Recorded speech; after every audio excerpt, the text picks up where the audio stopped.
Hello दोस्तों, स्वागत है आपका एक और नए वीडियो में। मैं आपका दोस्त संतोष पंत आप लोगों को सिखा रहा हूँ medical billing and coding easy language में। और जैसे कि मैं आपको बता चुका हूँ, ये चैनल मैंने अपने दोस्तों के लिए बनाया है जो लोग मेडिकल बिलिंग में जॉब कर रहे हैं यूएस हेल्थ केयर प्रोसेस में, या इसमें आना चाहते हैं और सीखना चाहते हैं उसको ईजिली, जिससे कि वह इस प्रोसेस में अपना करियर बना सकें।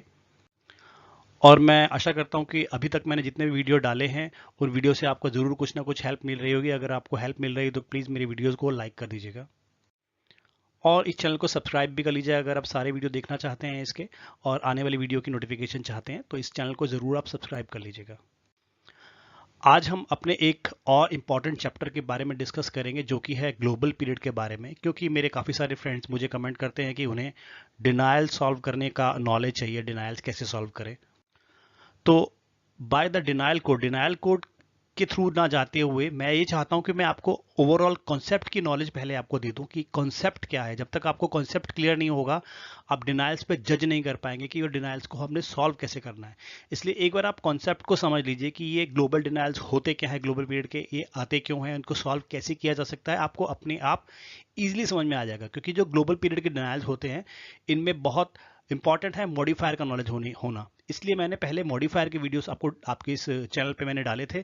अगर नहीं देखे हैं तो वो आप जाइए पीछे, वो मॉडिफायर्स के चैप्टर जरूर देख लीजिए। उसके बाद मैं आपको डिनायल्स के बारे में धीरे धीरे बताता रहूंगा। आज मैं आपको ग्लोबल पीरियड के बारे में डिटेल में समझाता हूँ। तो चलिए स्टार्ट करते हैं अपनी क्लास को। तो पहले समझ लेते हैं what is global period. It is a period of time during which all the necessary services normally furnished by a surgeon before, during and after a procedure are included in the reimbursement for the procedure performed. हमें global period के लिए काफ़ी denials आते हैं AR में जब हम काम करते हैं, स्पेशली ये सर्जरीज के अंदर या सर्जरीज के बिटवीन जो इवेल्यूशन मैनेजमेंट की सर्विसेज बिल होती हैं उनके ऊपर हमारे डिनायल्स आ जाते हैं कि ये जो आपकी सर्विस है ये ग्लोबल पीरियड में इंक्लूडेड है, या फिर आपको ये डिनायल आएगा कि ये डिनायल क्लेम डिनाय हो गया है प्री हॉस्पिटलाइजेशन के लिए या पोस्ट हॉस्पिटलाइजेशन के लिए। तो ये सब चीज़ क्या होती है इसके बारे में मैं आपको समझा देता हूँ पहले। It is a period of the time during which all the necessary service normally furnished by a surgeon. मैं आपको इसके बारे में थोड़ा एक एग्जांपल देकर समझाता हूँ, जैसे कि मैं समझाता हूँ आप लोगों को, और वो आप लोगों को इजीली समझ में आता है अगर मैं एग्जांपल के थ्रू बताऊं। अब एक पेशेंट का कोई सर्जरी की गई है, वो फिर मेजर हो सकती है माइनर हो सकती है। हम मेजर सर्जरी लेके चलते हैं, जैसे कि एक टोटल नी रिप्लेसमेंट पेशेंट का हुआ है।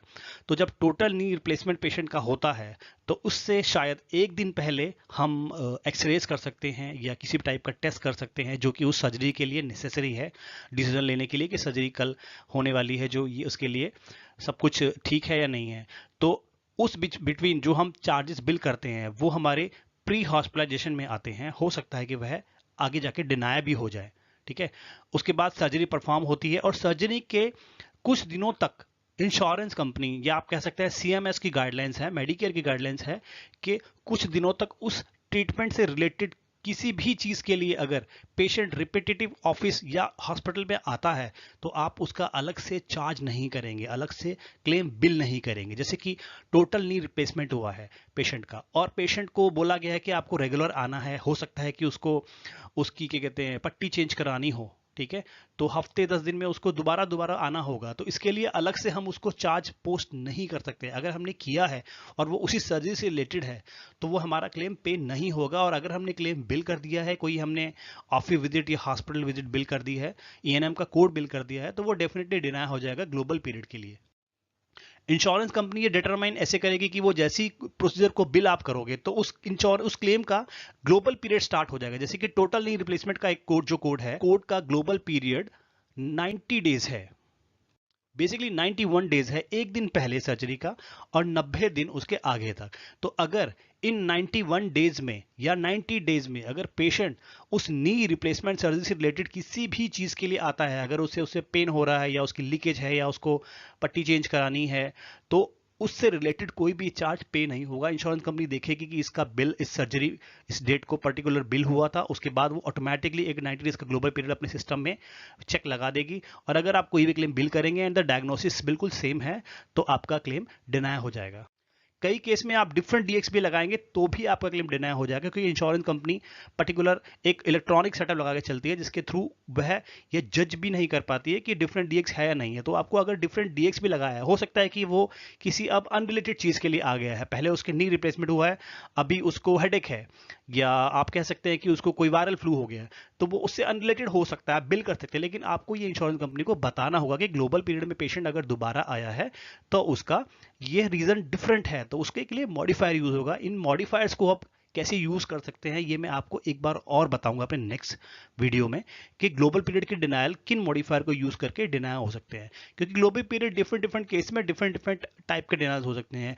प्री हॉस्पिटलाइजेशन हो सकता है कि आपने प्री ऑपरेटिव हो सकता है कि आपने प्री ऑपरेशन से एक दिन पहले कोई टेस्ट किया है या कोई ट्रीटमेंट दिया है, उसके बाद आपने किया है, वो उसमें डायग्नोसिस क्या यूज किए हैं, सेम है या डिफरेंट है। सर्जरी रूम में दोबारा अगर आ जाता है पेशेंट तो वो किस रीजन से आया है, तो उसको कैसे हमने पोस्ट ऑपरेटिव पीरियड को बाईपास करके हमने उसको वो कैसे पे करवाना है, इसके लिए मैं एक डिफरेंट वीडियो बनाऊंगा। Global surgery is not restricted to hospital inpatient setting. It applies in any setting such as inpatient hospital, outpatient hospital, ambulatory surgical center and physician's office. Patient की सर्जरी कहीं भी हुई है, ऐसा नहीं है कि सर्जरी हॉस्पिटल में ही होती है, काफ़ी सारी सर्जरी एम्बुलेटरी सर्जिकल सेंटर में की जाती है। कई जगह ऐसा होता है कि आपको आउट पेशेंट में भी सर्जरी करनी पड़ सकती है या इमरजेंसी रूम में कर सकती है। ऑफिस के अंदर काफ़ी माइनर सर्जरीज होती है, यूजुअली ऑफिस में माइनर सर्जरी होती है, मेजर सर्जरी हॉस्पिटल में ही होती है। लेकिन जो ग्लोबल पीरियड का रूल होता है ये माइनर मेजर सब में यूज होता है, सभी टाइप के चार्जेस में अप्लाई होता है। Pre hospitalisation and post hospitalisation are the part of global period. जैसे कि मैंने बताया कि सर्जरी से एक दिन पहले और उसके 10 दिन से लेकर 90 दिन को जो भी उस प्रोसीजर कोड का ग्लोबल पीरियड है, तब तक ये ग्लोबल पीरियड अप्लाई होता है। ये प्रोसीजर पे डिपेंड करता है कि यह किस प्रोसीजर का कितना ग्लोबल पीरियड होगा। जैसे कि मैंने बताया global period differs by procedure to procedure. Usually it's between -1 to 90 days. -1 means surgery से एक दिन पहले और सर्जरी के 90 दिन बाद तक। Global period can be determined from below link. मैं आपको ये लिंक दे रहा हूं जो डिस्क्रिप्शन में आपको डाल दूंगा। ये पाल्मर्टो जीबीए जो मेडिकेयर है इसका एक स्टैंडर्ड लिंक है। इस लिंक को आप यूज कर किसी भी प्रोसीजर का ग्लोबल पीरियड आप चेक कर सकते हैं कि कितना इसका ग्लोबल पीरियड है, 10 डेज है, 90 डेज है, या आप इसमें यह भी चेक कर सकते हैं कि आपने जो सर्जरी बिल की थी इसका ग्लोबल पीरियड कितने दिनों तक रहेगा या कब इसका ग्लोबल पीरियड एक्सपायर होगा, जो उसके बाद आप क्लेम सर्विस बिल कर सकते हैं, या इन बिटवीन आपने बिल कर दी है तो ये ग्लोबल में फॉल होगा या नहीं होगा।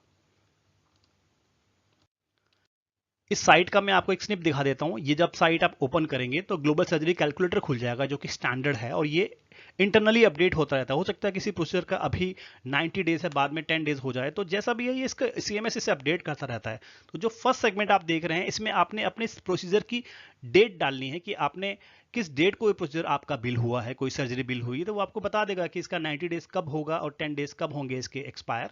और अगर आप किसी पर्टिकुलर सीपीटी कोड का देखना चाहते हैं इसका ग्लोबल पीरियड कितना है, तो आप ये सेकंड सेगमेंट के अंदर अपना सीपीटी आप एंटर करेंगे। लुकअप पे आप जब क्लिक करेंगे तो आपको ये नीचे रिजल्ट में आपको बता देगा कि इस प्रोसीजर कोड का 10 डेज ग्लोबल पीरियड है या 90 डेज ग्लोबल पीरियड है, तो आपको उसी के अकॉर्डिंग फिर उस क्लेम को सॉल्व करना होगा।